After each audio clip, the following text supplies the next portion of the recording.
So editing wise, bro, you don't really need nothing special, man. I mean, if you can edit on your phone, I advise that. If they look nice, I know a couple people that edit on their phones for their YouTube videos, and it comes out very good. I want to say it's, the most professional. Obviously, you're not gonna get the best of the best, but it does the job, and it looks good, and it don't stop them from growing. They're growing. So for me, I need to start editing some clips, but the problem is I don't have the time because I also have businesses.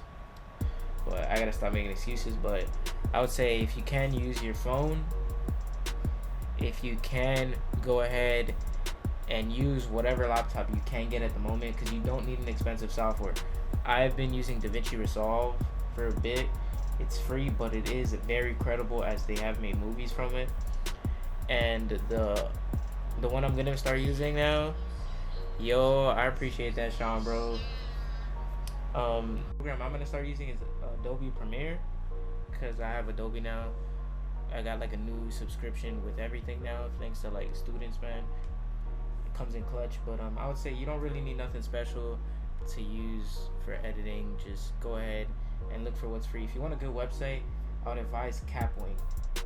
Capwing is a good editing website for anybody out there that can't afford like any editing software. I would say do that. Capwing is free. You just gotta put your email in and all that. And I don't know if there's a cap. Obviously, when it comes to like free and stuff, there's some limitations. So, but for some simple editing, I would say try and use it. My brother's gonna be using it for his videos. But yeah, man, don't let a laptop stop you from doing what you want to do. If you want to make videos, you can still make good quality videos, even if it's from your phone. But Sean, man, what's up, bro? How's work, man? I heard